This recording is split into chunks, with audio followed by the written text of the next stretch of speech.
I'm just going to start. All right, start it off. Welcome, everyone, to the Bespoke podcast. We took a while to do this one. We made this episode bespoke just for you guys. Oh, yeah. We took our time with it. Oh, yeah, it definitely took some time. It's just so good at releasing these when the show is at its peak relevancy. Exactly, you know. That's how we do it. We're riding the curve right now. We have integrity here. We have integrity here on this here podcast on this hero show. podcast here. But yeah, anyway, we're talking about Infinity Train Season 2.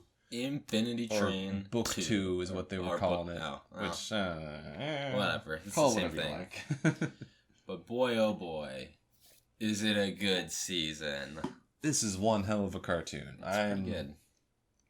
I am way into this. Yeah, man. Like, they way into this. They really just took everything about season 1 that was good, and they just made it better. Yep. And then they just cut out all the garbage parts. Yeah, pretty much. That's pretty much it, honestly. It was fantastic. It, like, you know, I'm a big fan of sci-fi, and it really, like, leaned hard in that sci-fi direction, whereas the last season was a bit lighter on that. Yeah, last season was a lot more character-focused, should we say. Yes. And this one was too, but it, like, went way in hard on those sci-fi concepts that I love and adore. Especially all the existential ones. Yeah, all the existential themes that they get to in the end. But we'll get into that. Yeah, we'll have to... Well, that comes in later. But, damn! Season 2 of Infinity Train, right off the bat, A+. Oh, yeah, Best for sure. second season of a show. It's pretty much the biggest improvement from one season to another I've seen ever, probably. I know. It was just... not the first season was good. Right, yes. But this season was just, like, kind of... I don't want to say it blew it out of the water, but, like, because, like, you know, it obviously builds off a whole lot of stuff in season 1. But that's why it's so good, is because, like, it basically has a whole season of context that makes the whole thing work. And it's beautiful. Just beautiful. Utilizes all that context just right. Yeah, absolutely, okay. Let's just get into it. Well, Talking about the first episode is fantastic. We get introduced to MT, our new main character, who is Mirror Tulip, back from the Mirror Car, where she was born. Yep, where she was, Although apparently she had an existence before that. But that's kind of what we get into later. It's very weird, but more importantly... It gets deep. But more importantly, MT is just wandering around from car to car as we lost her. Yeah, and you know, she's having a pretty easy time of it because she's made out of metal. Yeah, it turns out, being made... Luckily not made out of glass, as you might imagine. Yeah, that'd be bad. Luckily made out of, like, chrome and steel. Yep.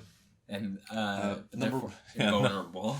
Number one cool thing I like about this show, they never forget that Mirror Tulip is made out of metal. There's never a moment where, like, I don't know, she does something weird that you want to be able to do if you were made out of metal. They're always staying consistent to that theme. They always got the consistent metalness. Like how she can't swim in the water later because she just sinks to the bottom. Yep. But yeah, I was just really into the intro of the show because, you know, introduces us to MT, who is... It's just, you know, like Tulip, but cooler. Yeah. Pretty much. I guess we'll just get right into MT, because I really like the way, you know, because she was first existed as, like, a reflection of Tulip. And that sort of aspect really shows a lot in her, like, more fleshed out personality. Because Tulip was all, like, just, I don't know, she can think her way through every problem.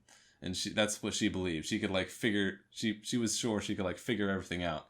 And MT, being, like, her reflection, has, like, a similar approach, except she can just brute force through every problem. Exactly. which is basically her solution to everything throughout this season. It's just brute force. It's just, like, punch it really hard. No, until, like, she runs up against a wall, and then she, like, tries to think her way out. Then maybe that's the time to start thinking about it. I really like how they're both similar and, like, opposites in that way. That's really nice. It's so good, this attention to detail in this show. I just love it. Yeah. And of course, she's still on the run from the Mirror Police. As always. The Flex. The Flex. As we're reintroduced to them in like this first intro bit, where they just suddenly pop out of a mirror somewhere and chase after her. But luckily, MT runs into a new friend who happens to be a deer. Yeah. A magical deer. A magical who deer. can do literally anything. Yeah, and the deer is secretly God and has every superpower in the whole universe. Yep. And gets rescued by the deer, makes friends with the deer. And then we meet our second main character. Yeah, then we're introducing, after they just mess around with the deer for a little while. We introduce Jesse, who is, when you first meet him, a total tool. Yeah, pretty much. The first time he appeared, I was like, oh god. Here comes main character kid, here we go. Here comes other character guy. Here comes the other main character, oh boy. Oh boy. And he, it's like, the first time you see him, is like, wow, this guy's a total tool. And he is. But you know what? That's the point. He gets better. That's the point. Jesse comes in and very rudely names the deer without MT's permission and names him Alan Dracula. Yep, and once someone names something, you can't take it back. Yeah, it's already too late. It's already too late. Even if it's a bad name. Yep. We've got our three stalwart main characters. Yeah. MT, who is a metal lady, Jesse, a normal person, and also Alan Dracula, the magical deer. Yep. And this trio is going to go on one heck of an adventure. This power trio. This power trio is going on an epic adventure through the train. And man, I just love every step of this little journey. Well, there is one episode that they could have cut out. But you know what? It was fine. Yeah, we'll get to that later. But the point is, that's pretty much episode 1. Is they're on their way now. They're on their way now. These two characters, Mirror Tulip, or MT, MT and Jesse, they don't really get along at first. And that's kind of the interesting thing for Jesse, is because he's like, oh, he gets along with everybody. Yeah. And so, meeting up with this one person who's just like not taking any of his bullshit. More or less, yeah. Kickstarts his sort of emotional journey, which is nice. Yep. Basically Jesse's problem is that he's a total pushover. Yeah, exactly. And an absolute tool who can't even think for himself. Yeah, well, his problem is that he's a serial appeaser. Mm-hmm. He wants to, he wants to be everybody's friend. He wants to get along with that. The reason he gets along with everybody is because he wants to. Yeah, he doesn't, cross anybody or stand up for himself at all. So it's very easy to get along with people. Yeah, he's just a total wimp, and and that's what I like about rewatching this, like looking at the second episode where they're going through the map car, and this sort of map thing, and like the whole time. He is basically just being a little bitch the whole time, just like, because he's just doing whatever MT tells him to do. Yeah. That's to the point of like, just, I don't know, just walk over those mountains or whatever, just do it. It's like, okay. And then like his number goes up. It's like, what are you doing wrong? What's wrong with you? Well, he's just like desperate. MT's doesn't want to be his friend. He desperately wants to be MT's friend, because if he's not everyone's friend, then I mean, what is he? Yeah, and it's just, and he sort of starts to realize, hanging out with MT, that you know what, you gotta be real, man. Yeah, you gotta be. MT starts saying like, "Hey, why don't you do what you want to do?" He's like, "What? Wait, impossible." Yeah, I think that's kind of the interesting thing about this bit, is because Jesse's problem isn't like that, like emotion, like it's not that deep. Honestly. Yeah, it's not that deep. Because it's not like the core of this season Jesse's emotional issues. Of course not. Which is represented by the fact that his number is really low. Yeah, it's like starts out at like 30 or something. And I think it's like nothing. Yeah, basically nothing. But wimp. Total wimp. But anyway, but that's their goal, I guess. Yeah, it's like, oh yeah, that's why they start hanging out. Yeah, I guess. MT is like, well, I want to hang out with this deer, so I'm going to get you off the train so I can hang out with the deer on my own. Yeah, all part of the plan. All part of the plan. So thoroughly thought through by MT. Yeah, I just want to gush about every single little aspect of the season. It's so good. It's just so much, like, it pretty much just, like, every part of it is just like, well, this part's good, and it's even better. Yeah, because, like, there's nothing in isolation in this whole thing, like, from, like, even the first season to this season. Anyway, let's just get into the cool stuff already. Right. Yeah. We'll get into that one episode that's kind of, like, throwaway, is the Parasite episode, the Parasite car. They kind of just don't do anything with like that. every time I think about the show, I just completely forget about that episode. Yeah. Because it's basically not even, it doesn't even funny, matter. I guess. It's a little funny. It's I like just, the Parasite guy. I like that the runway car where they have to go down as the fashion model runway. That is pretty funny. It's pretty funny. That was a funny joke. But other than that, it's sort of just a forgettable episode with a forgettable character. Yeah, it doesn't really go anywhere. It doesn't really go anywhere. It's like the one thing that's like totally like in, you know, isolation from the entire rest of the season, whereas everything else is very closely connected. It's just sort of like they needed an episode where they just wanted Alan Dracula to do a bunch of wacky stuff. Yeah, I guess so. And that was the way they figured out how to do it, I guess. It really does seem like a total filler episode, because it's just not. It's like totally. You could drop that like anywhere along the journey. You could have just like stuck that in between any two episodes. But it wasn't like a terrible episode. It was just not as good as all the other. Yeah. It's just really the thing. But man, then they get to the Toad car. The Toad car, on the other hand, was a genius episode. That was the genius episode. Where they're just locked in a room with the Toad that they have to kick in order to leave. And, you know, you get a little bit more into Jesse's issues where he's, like, not even able to stand up for his little brother. Yeah. Because he's just such a tool. He's just so much of a loser. Yep. And, like, it's funny. It's at this point, then he's like, yeah, I am kind of a loser. And he's just like, your friends are terrible people. Your friends are yeah, awful, they right? are. It's like, yeah, kind of. Kind of. And the whole time, like, the Fleck is, like, trying to, like... he's, like, he's like, hey hostage there. negotiate his way hey into there. There, buddy. How's it going? Are you okay in there? Yeah, I'm glad Jesse didn't open the door, because that'd be pretty stupid. Yeah, that'd be pretty lame. But, he's in a difficult place right now, Jesse. Trying not to be a total wimp. What was I talking about? I'm just going, my brain's just going off in so many different directions, thinking about all the great things in this show. But yeah, it's just, it's so hard to like just talk about it piece by piece, because it's all part of the big same delicious sandwich. Yeah, I think we start moving on to, then you start getting to like the big cool stuff. Oh yeah, the carnival. The first half of this show is pretty good. The second half of this show is what really knocks it out of the park for me. To being like, all right, this is just some fantastic cartoon right here. Yeah, it's just sort of like, it just sort of hits you like one after the other with all the big cool concepts. Yes, they end up in this carnival where they got to play carnival games for the cat. The best character. The cat returns. I love the cat. Yeah, they're definitely going to be doing something with that cat if this show gets more episodes, which it better. God damn it. Yeah. It's such a good show. So it better get a third season. I bet it can get a third season. I don't think that'll be too much of a problem. Also, I want a 1/1 plushie. No 1/1 plushie. But that's completely unrelated. Completely unrelated. He would make a good plush. He would make a good plush. But anyway.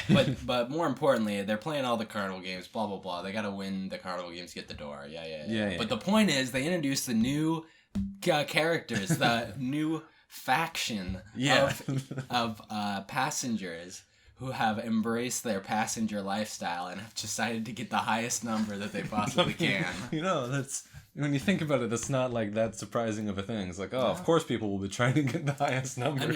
Especially considering all these people are like before 1/1 showed up and Start 2 was the guy who was explaining everything was happening. Yeah, we completely brushed over that whole thing at the beginning where it's like, oh yeah, this is how it used to be when 1/1 was in control of the train, where like it was actually explained to the people what was going on. Exactly. As opposed to them just sort of randomly waking up. And like, I don't know, I've been on the subreddit for this show for a while. And there's a whole bunch of great clips of like those pods that like send them out. Yeah. Well, if you go back to episode 1 of season 1, when Tulip like wakes up in the snow car or whatever, like there's little like clip of in the background like a little pod like taking off and flying away. Nice. Because like they had it all. It's all figured out. It's pretty great. It's pretty fantastic. Yep. Show was amazing. But anyway, back to what we were talking about. We introduced to the Apex. The Apex. A bunch of number people. A bunch of number fetishists. Yeah, we're all trying to get the highest number, I guess. Whoever has the highest number is the chief. Yeah, I guess that's just how it works. Which, it's a nice, easy way to look at it. And, it's basically just two teenagers, like, parading around with a bunch of kids. Yeah. Like Peter Pan style. Peter Pan style. Like, because, none of them have any idea what's going on. So they pretty much just convince themselves that they know what's going on. Like, they sort of have, like, a cult around the old conductor, and they all got, like, those little weird markings. Like, they just drew, like, a squiggle on their face. It's just a squiggly It's like, line. yeah, perfect, great. That'll do. Oh yeah, it's nice to, just thinking about the pods again, it's nice to know where, like, Amelia's ridiculous robot body came from. Nice to know where she got one of those. It's still ridiculous that she built a robot, but At least they had the robots, like, walking around and she just, like, hollowed it out or whatever. Yeah, at least, like, okay, so she had the materials to make this robot. It doesn't make any sense why she needed it, but, she didn't really need a robot. But now we know where she got it. Yeah, she got it from this car. It's pretty funny. But anyway. So you got the Apex, who have these, like Attack on Titan, grapple. What the heck were those? Yeah, those were a little bit weird. I'm not sure where did those come? Like, maybe they just found them in some car. This is probably in some car. Because, there's an infinity amount of cars. I found it somewhere. An infinity amount of possibilities. Yeah. And this is where Jesse finally shows his mettle. Finally gets to pay off all this character. Yeah, finally stops being a little bitch. And, it's like, no, screw you guys. Yes, you all suck. Because you see the Apex view all of the native residents of the Infinity Train as gnolls. Yes, as I believe just it's called. beneath them. Yes, non-sentient NPCs, basically. Yeah, exactly. And, a lot of them seem that way. Yeah, that's fair for some of them, but you can very clearly see with other ones that they're not NPCs, so it is a little bit weird that, it's not necessarily a plot hole, because you can definitely see how they could delude themselves into just confirmation biasing. Yeah. Into maybe they just really look like they've got a personality. Yeah, but there's not actually any way to prove to somebody who's already decided that you have a consciousness. Yeah. But what they're not thinking of is that they don't really have any way to prove to each other that they have consciousness or anything. But yeah, it goes and it's like sort of spells out this whole thing with like, the denizens of the train, they're not real people. And like they basically don't exist as far it's interesting when you go back to the beginning of the season again. You got like a bunch of little bits and pieces of that like scattered throughout, MT not being able to like hold on to the map in the map room. And like other little stuff like that. Yeah, there's it makes sense because like all the rooms are based around the passengers, not the... Yeah, sort of. They're like all crazy. Yeah, crazy puzzles / challenges. Yeah. Built around the passengers, not around just any old thing that happens to be wandering through. Yeah, it's so bizarre. But anyway. Yeah, the Apex feel as though they're getting driven out of the train. Yeah, I'm not sure where that whole bit comes from. Yeah, I don't know. Just something they figure, no, just thinking normal video game logic, number goes up, that's a good thing. Yeah, I guess so. Well, the thing is like if they've all all these people have come from Earth, and it's just like, well, they've I guess they decided, we're staying on this train. They just decided that they like the train. We like more. it here. But it is a little bit confusing because when you first meet the leader girl, she's like, "We're a passenger on the train. We're just doing what we have to do to survive." And I was just like, is surviving on the train really that hard? Honestly, you just find like a good car and you're pretty much set. I guess it's kind of what they did. Yeah, this is kind of what they did. Not really that, but they just crashed that whole carnival. That's true. For not really any reason other than they wanted to. Yeah, pretty much. Steal all the food. Yeah, go back to their mall car. Yeah, go back to their weird abandoned mall car. It is weird that their car is actually just like an abandoned strip mall. Yeah, there's a bunch of funny little like parody like store names in there. Yeah. But yeah. So they're definitely going to be bringing back these characters if we get a third or fourth season, because they seem like they've got some stuff to go through. Yeah. One thing. I mean, Amelia didn't show up ever, which is interesting because she's the big number queen. Oh yeah. I figured she'd show up eventually. Maybe that's what's gonna happen. Maybe Amelia shows up and puts all these little punks in their place. Yeah, I think maybe that's a season 3 thing where she takes over. Interesting. I mean, but we have no idea what Amelia's doing at all now. Yeah, I mean, I kind of figured she'd be like, I don't know, trying to like help out 1-1, maybe like maybe rectify some of her mistakes, get her number down. That's probably gonna be part. Maybe she goes on a journey to get her number down, and that involves like the Apex, who she sort of created. True. Yeah, maybe she has to redeem the Apex, and that'll help her get her enormous number down. Yeah, maybe at least a little bit. But anyway, that's speculation for the future. But yeah, so cool. Apex decide that Alan Dracula and MT are not important, and they're just gonna throw him into the wheels. Throw him into the wheels. And Jesse finally growing some balls says, no, you can't do that to my friends. And they run off together, and this gets his number down to 0. And this, like, a bunch of hardcore stuff happens in this season. Oh yeah, like, I don't know, a guy getting grinded into a wheel to death. That's pretty cool. That's pretty hardcore, and people are like, oh man, that's epic. But honestly, the most emotionally, like, resonant and, like, powerful moment for me was, like, Jesse's number goes down to 0. They're running towards the exit. Like, he goes through, but then MT can't follow him.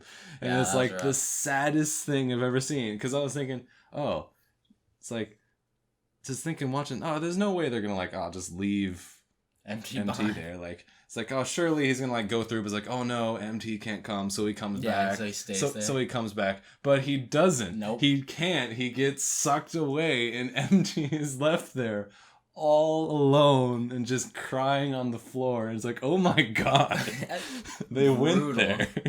Absolutely brutal. That was the most intense moment right there. It was just. Jeez, it's rough, man. And that's the moment where everything starts rolling. That for reals. Yeah, that's season. when it's fine. That's like the beginning of the climax. That's right the beginning there. of the end. No, like, dear God, that's a heart-wrenching moment. Yeah, it was brutal. To be honest, it's just like, dang. That's when you know shit's gotten real. Shit's gotten real, and that's where the episode ends. It's like, okay, here we go. Rip in peace. And yeah, next time we pick up. MT's running from the mirror police all alone with Alan Dracula. Yep, got the mirror police sicked on her by the lady. At this point, the Apex lady. Yeah. At this point, the Apex sort of just drop out of the rest of the story. Yeah, they're not. They're just like, whatever. Just let these gnolls do what they want, I guess. Let them chase each other around. Anyway, so this eventually leads to Mirror Tulip MT getting launched off the train with with the guy. one of the I can't remember their names because they don't say them that often. They don't. Mirror Chief. Yeah, the hat, the one with the hat. Yeah, hat mirror guy. We have to talk about those two because they both have. I like both of them. They have their own distinct personalities. Yeah, it's nice. They both got the cop personality. And it was really great in the first season. Like, I was like, wow, these two just random cop guys sure did get a lot of like time and like development for like two characters that were just like in one like. In 5 minutes of one episode. Well, there you go. Now they're in every episode. Now they're in every episode of this season. Yeah, I got like the chief guy, and you got like the sort of derpy psychic like new guy. Boy. Yeah. The greenie. The green. But anyway, chief guy gets cut in half and launched off the train. By a train car that comes flying overhead. Yep. And they both get launched off the train. And she's like handcuffed to him. Yeah. It's like, oh my god, this got so real. And they begin wandering across the Infinity Train wasteland. Yeah, trying to just wander off. Oh yeah, but then they can't because like the train is like pulling them back. Yep. So there's the answer to all your questions at the beginning. What happens if you walk in one direction away from the train? The train has a gravitational pull and it pulls you back. Yeah, and also there's monsters. Oh yeah, and also you get eaten by like, you know, cockroaches. Little like giant cockroach monsters that turn you into a cockroach or whatever. Something like that. Anyway, pretty horrifying. But this is when we get to some like my favorite bit is just like the sort of existential drama going on. Yeah, so with eventually you're literally in the middle of a wasteland with just two characters. You're with MT and with the chief guy, and they're discussing like their own existence, like existential fucking. Like, why do you think the car was even there? For you? Just so you only exist just to help Tulip. You're not even. Yeah. It's like, damn, that's some hardcore stuff right there. It's brutal. Am I even real? Does I even exist? If I think, am I am? But yeah, it's like just some deep philosophical really stuff deep that you don't really see in any cartoon. No, you really don't. Many cartoons of this kind. You especially don't see deep philosophical conversations end with one of the participants being grinded up against a giant train wheel. Yeah, that generally also doesn't happen. Yeah. But basically, he's like, "Oh, you'll never get off this train. You're not going anywhere. You're trapped forever." And she's like, "No, I'm gonna go get a number, and I'm gonna get off the train, and I'm gonna go see my friend. God, so help me, I'm gonna do it no matter what." And then she grinds and then she just murders this man. She says, "I'm sick of having you chained to me. You're some dead weight over here. Yeah. Goodbye." Yeah, it's just like, oh, well, if I'm already dead, so I'm just gonna take you with me. It's I don't think so. I'm just gonna kill you right now. I don't think so. It was really hardcore. Like his face is melting, and like you see like it's spraying onto her face, and it's like, dear God. And then his hat flies away in the wind. It's like, well, that's the end of that character. Bye-bye. Jesus. But anyway. Pretty epic. Yep. That's one of the cool highlights. Oh yeah, that's pretty good. Pretty good. Then we're moving on to the what happens next. The tape car is what happens next. The tape car. Tulip finds one of those needs a number. Yeah. And there's one way to get a number. Yeah, she rides one of those pods back to where the numbers are given. Yeah, they don't cover. She busts open a pod and throws some old guy out of it. Yep. I don't think we ever get back to that old guy. Yeah, I think he's just. Yeah, he'll figure something out. He's fine. I hope he got in that car. Yeah, I hope he got off the train. Did he even get a number yet? Oh yeah, he was leaving. Oh yeah, no, he was leaving. That's right. He was leaving the place where he got a number. She broke it, so it had to go back. Yeah. I was thinking because it was going to the place where the numbers are made, right? But no, it had to turn after it broke it, she went back. So yeah, she's in there and listened to some nice documentaries from 1-1, the conductor. Oh yeah, I guess you probably didn't see. They released like a whole bunch of little shorts in between the two seasons. Oh, I saw a few of those. That were just like the documentaries, the little 1-1 documentaries, and most of them are just goofy ones, like oh look, it's a car full of ducks, isn't that funny? And then there's some of them that's like, oh, it's like a weird theater, but like they go in like all the reflective surfaces are blacked out, so it's like nice. Getting ready for the next season. And there's one that was like, oh, there's a deer-shaped hole in the wall. Oh. I wonder where that came from. What could that possibly be? 1-1 isn't in this season much, but he's the best character in the season. Good. Man, I love 1-1. 1-1's pretty great. He's really great in this season too. Yeah, I love it. I didn't realize he would be so great in his role as like all-powerful arbiter. But he's actually a lot funnier than he was in the first season somehow. He's much more frightening and funny when he has ultimate power. Yeah. It's like, oh yes, you're that rare foil version of my friend Tulip.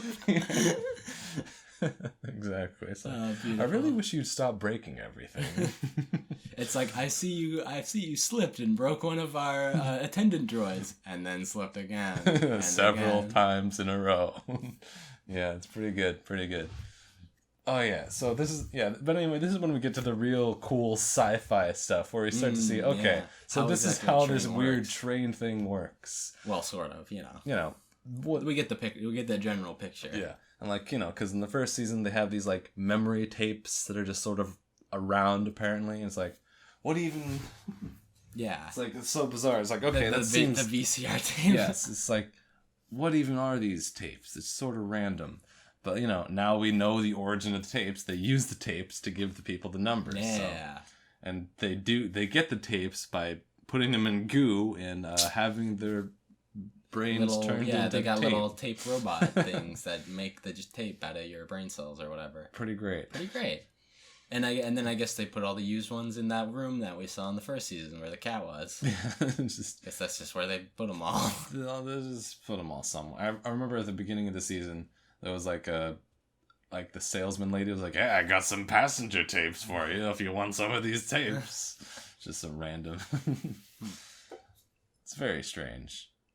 But I really like it because it's sort of expanding a little bit on all these little bits and pieces from the first season. I really like the simplicity, like elegance of the system that they have. It's all like chrome smooth. Yeah. Like slip and slide like gel tubes that they are propelled around somehow. Yeah. And graceful attendant robots that just don't do anything except do their job. Weird squiggly things. I like the robot designs. They're both very robotic, but also very weird alien-y and otherworldly, and they fit that sci-fi aesthetic really well that I like. They look perfectly as a bunch of robots rolling around performing tasks to which you have no clue what they could possibly be doing. And they're just doing weird stuff. Just doing the way arcane purposes beyond your comprehension. The way it eats the tape as it forms the video is really weird looking and bizarre. Yeah, the way all of the people while their tapes are getting made, they're all spread out like a field, they're getting harvested. It's so weird and cool. And they're like little potatoes underneath the little thing. Yeah. You dig them up a little bit. Yeah, and this is what gets into one of the interesting, cause the train. The purpose of the train is to solve problems, help people solve problems. But the train itself is an emotionless mechanical it's a robot system. It's not so it's sort of that bizarre intermixing of these, because it's to solve your emotional psychological issues, but it does so purely numerically and with just numbers and code and machines is how it all fits together, which of course we get into at the end there. Is how this weird system is very interesting. But basically, MT goes down to try to get herself a number. She's gonna steal the number off of this one girl because sorry, I'm getting out of here. You'll figure something out.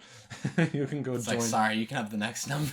You can join the Apex. So anyway, MT is trying to get her number from the lizard girl. Yeah, from the lizard girl. From the girl who killed her lizard. What a fool. What a fool. And there's another pretty emotionally charged moment is, she puts her hand over it and it treats her like she's not even there. Not even existing. Just buzzes right through her. Doesn't, she's not even real. And it's great because a minute ago she was like, "Oh hey, they don't even notice I'm here. That's fantastic." And now it's "Oh yeah," because it's like I said, it's like a machine. The train is just a machine. Yeah. It's not like a super sentient thing. No, it's not like a big brain in a jar. It's not like that operates a machine. Yeah, it is just a machine, and it treats her as if she doesn't even exist. Mm-hmm. It doesn't even recognize her in the slightest, which is it's really interesting. It's so oh, dang. It's just the whole system that they've put together, that they've thought up for this train, is really well thought out, and I like it. It's really cool. It's just really cool and interesting. It's you just want to think about it. It's okay, so what would happen to this and this and this? So anyway, it's you can spend lots of time thinking about all the implications of all these different things, and it doesn't contradict itself. Yeah, it doesn't back in season 1 it did this and this and this. No, it's all very well thought nice out. And consistent. It's all very well thought out. Very good. Just the way I like it. But anyway, moving on. She has a little tantrum because she wants to be recognized as a living thing. Right, yeah, and she breaks all the stuff. She breaks all the attendants. Yep, and that's when the steward reappears. That spooky many armed creature that everyone loves. With the mask. With the mask, it is the coolest thing ever. But as it turns out, it's actually 1-1. It's actually 1-1 piloting the thing, which is great. Which it's is like, awesome. Hello. Hello. It's like, can I please ask you to stop smashing up all of our robots? Or I'll be writing your obituary. Yeah. Oh, 1. Like we said, 1-1. It's fantastic. Yeah, 1-1. Coming back with even greater hits than before. I know. Like, he's even better, like, in smaller doses, it seems. Yes. I'd say so. Yeah. But basically, he's just like, okay, we can't have you busting everything up. That's not going to work. And she's like, also can't. It's like, oh, it's okay, then get me off this train. It's like, oh, we can't do that. That's just, it's sort of like setting it up. It's like, oh, we can't do that. It's just not how it works. It's just not the way it is. Oh, yeah. And that reminds me, he pulls up like this little, he's like, let's see, what was your passenger? He like pulls up this little pad with a bunch of numbers on it. And like, in like the last season, I remember now, you see Amelia with that same pad going through, and you see like the Apex characters like on that screen with like the really high numbers, like in the first season. So that was a nice callback. Nice. Yeah. I didn't realize. But then this time they're like, okay, let's find Jesse. It's like, oh yeah, see, look, you're so good at helping people. That's the only reason you exist is to help people. And it's kind of because 1-1 is really interesting too, like as part of this train, because like. He clearly is somewhat sentient on his own. Yeah. But he's also very, like, integrated with the train itself. Yeah. Like, as we saw in season 1, when he, like, goes to that one car that he's trying to fix. Yeah, he sort of feels the train as an extension of himself. Yeah, but he also... to a certain extent. Yeah, but he also clearly, like, is, like, a thing with feelings and thoughts of his own. So it's very interesting. 1-1's very... I think... I really would like to see more of 1-1 in the next season, because like just his behavior is really interesting to watch, especially in this season. Yeah, definitely. Because it's like, oh, okay, for some reason Jesse's back on the train. We gotta go see what's up with him. Jesse wills himself back onto the train basically by making a problem himself and forcing the train to make him solve it. Yeah, that's interesting. I mean, maybe once this train has come for you, you have like, oh yeah, I know how to make that train show up. Yeah, I mean, apparently. Once you've done it once, you can probably do it however you want, just as long as you got a problem. Nice. I guess that's another weird thing about the train. How does anything work? But, Yeah, we still haven't been revealed the mechanism exactly by which people get from real Earth to train world. Other than, the train just appears in front of them and they get on it. The train appears in front of them, they get on it, and they end up in a pod somehow. Yeah, it's very interesting. But and who knows? If they do, like, more seasons, we might get more. Like, this season has made me think, oh, they might actually get more into, like, the weird mechanics of this train universe, which on one hand is cool, on the other hand they probably shouldn't go too deep into that, because ideally it would be sort of like they go into new concepts with the same amount of depth that they go into these ones, because I think like you could get into like the real big specific, like the real fine details about like how all this stuff works, but I think the overview that we got is just enough. Just enough.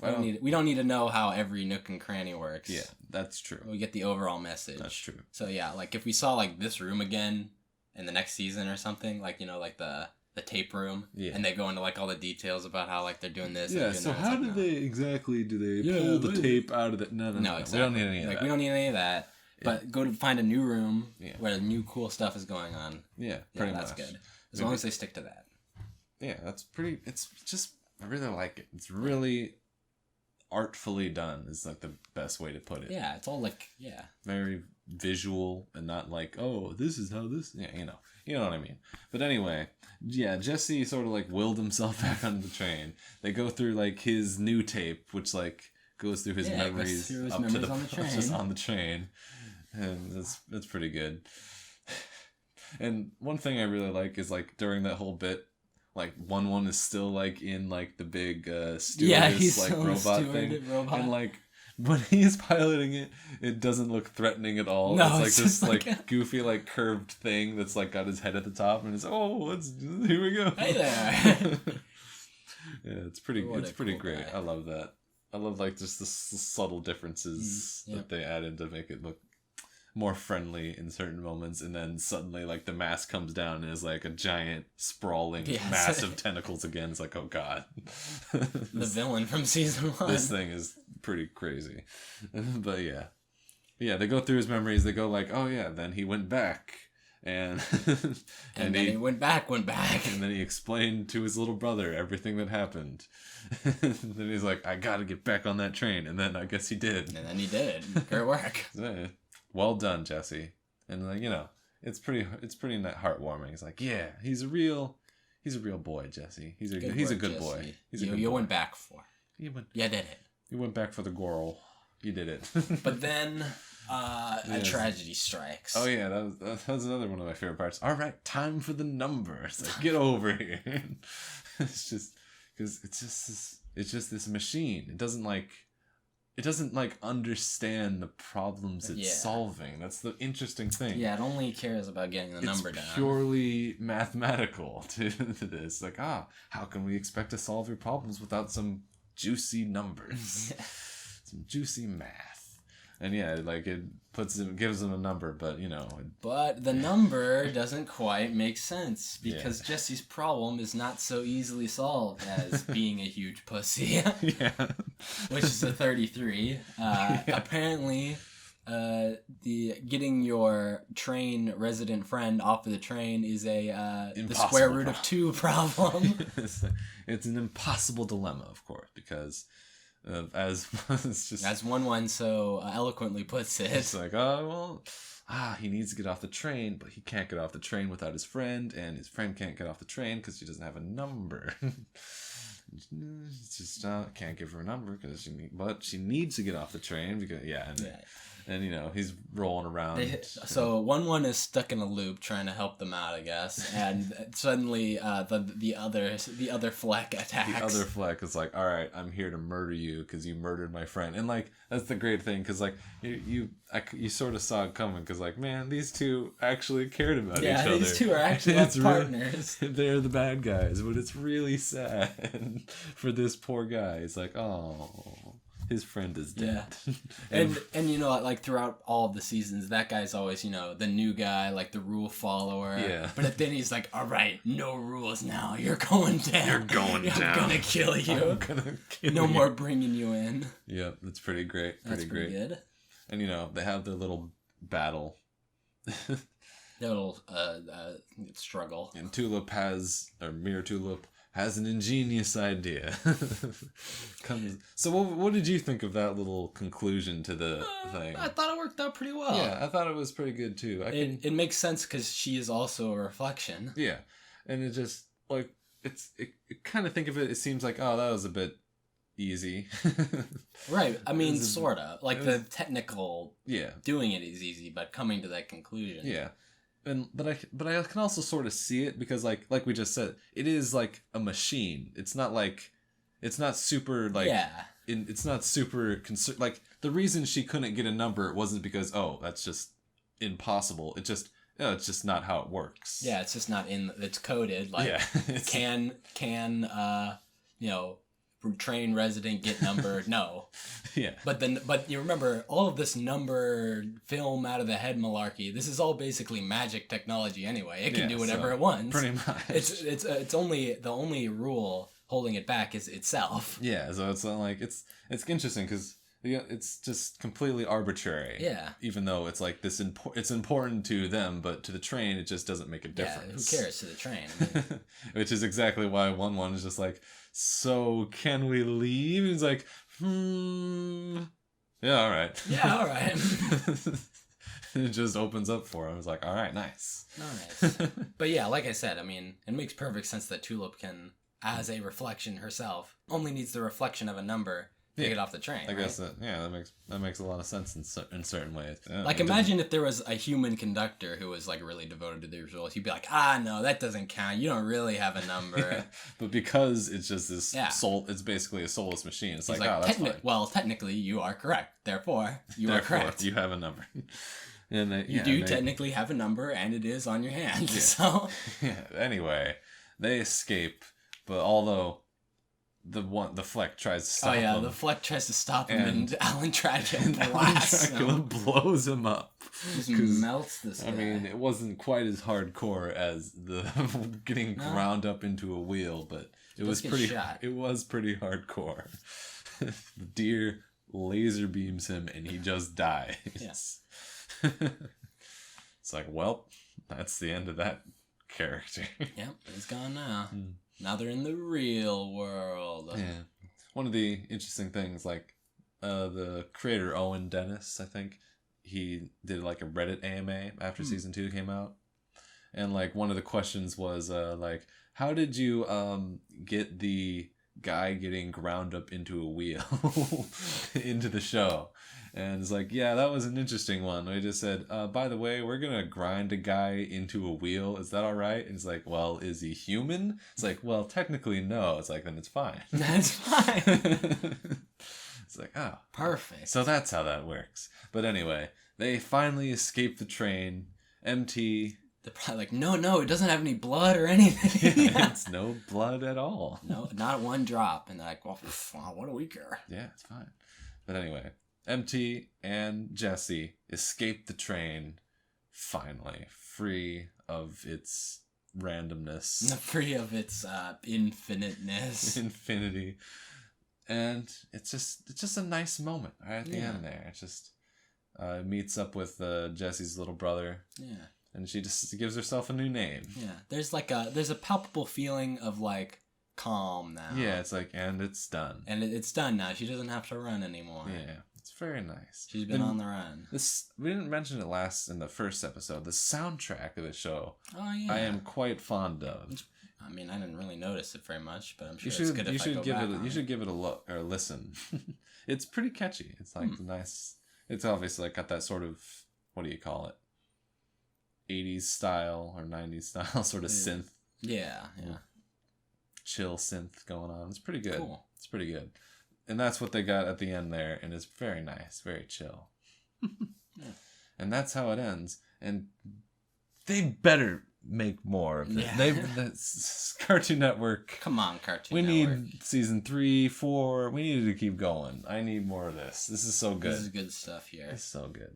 Literally, come on, it's infinite. You can go as far as you want with this. Yeah. You can just keep dropping new characters in there.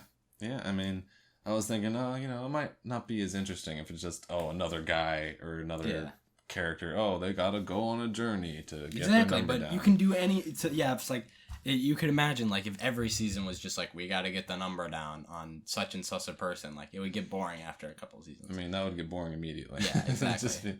Because you already had Tulip, who had like this interesting journey that she went on, like around that.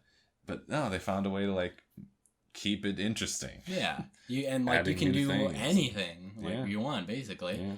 It can be about one of the train residents. It can be about one of those. Maybe the next season's all about the Apex guys. And what they're doing. They're definitely going to be doing something. They'll be doing something. Like, I don't think they'll get the whole season in themselves or anything. Like they were like the mirror cops of this season. Season, because they just suddenly had their whole entire.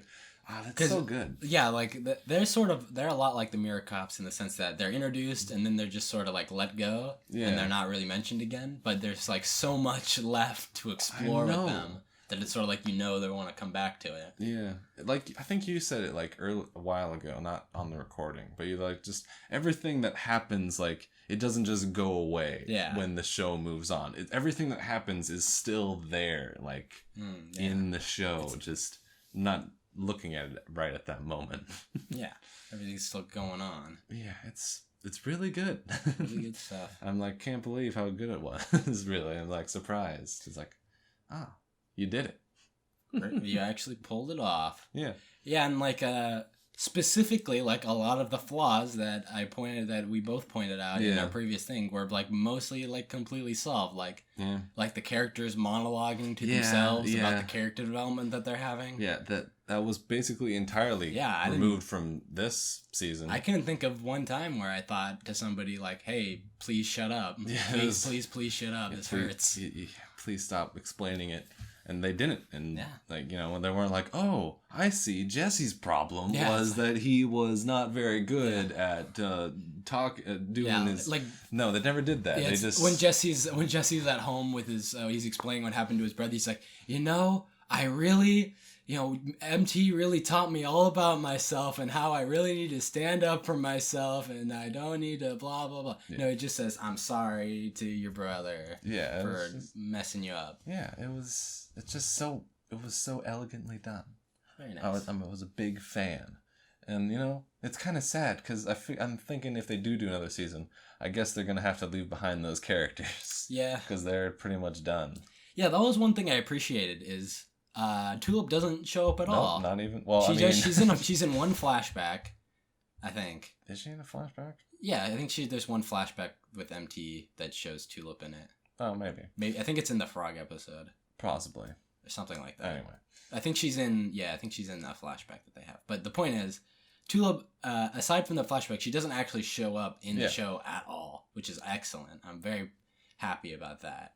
I feel like it would have almost even been better if she wasn't even in the flashback, because it would be sort of symbolic of her moving on from the train, becoming her own person. Like she solved her problem. She doesn't need the train anymore. Yeah. I think that would be very good. I mean, it works even if she's in the flashback, but I like how she's just not at all a character in the show at all. I mean, unless you count. Yeah, well, MT doesn't count. Yeah. She's her own person, Will. She's not the same character. Yeah, she is her own person. And, you know, like I said, she is very similar to her. Like, and, you know, they got the voice actress that got to stay and do just the next season too, which is good. I want them to have a new season, and I want them to have it now. Maybe the next season will be Mirror Jesse. MJ. I think that would be bad. Yeah, that would be pretty bad. That would be really bad. We don't want that at all. No, I want more of those Apex people. I want to see what Amelia is doing. Yeah, where is Amelia? I want more of 1-1 as the conductor. Just doing. I want to see 1-1. Who else is there? The frog can come back. Oh yeah, the frog definitely. Sure. The cat probably will come back. Randall, the blob of Randall water the blob. Randall the water. Everyone's favorite blob person. Would you like to buy a donut holder? I think you're coming on a bit strong there. I'll be honest with you. I think you're coming on a little bit strong there. Yeah. Oh boy. Yeah, it's really good. A+. Yep, I'm gonna give it a good grade out of 10. Good job. High five. Show. I don't know what else to say. Yeah, I think we're running out of things to say. Watch Infinity Train. Yeah, watch Infinity. Like, if you listen to this entire podcast and you haven't watched Infinity Train, go watch both seasons. They're so good. They're like better than everything else at the moment. I mean, Steven Universe isn't airing right now. No, it's all off. That's it.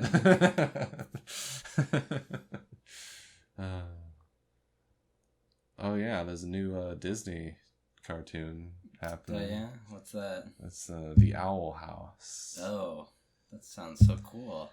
Yeah, it's not that good. The Owl House. There's a Metal Gear Solid reference in one of the episodes that I watched. Sure, that makes sense. Do you think love can bloom on the battlefield? That's it. Thanks for listening. Yeah. That's about all we can. Epic cartoon. Owl House. It's over. Goodbye.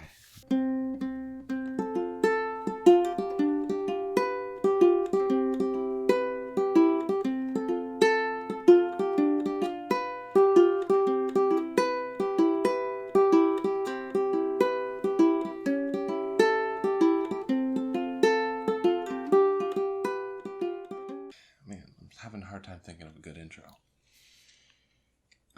Choo choo! Welcome aboard the Bespoke podcast, everybody. We're here to review the second episode of Infinity Train. I'm vetoing that. We're not starting with that.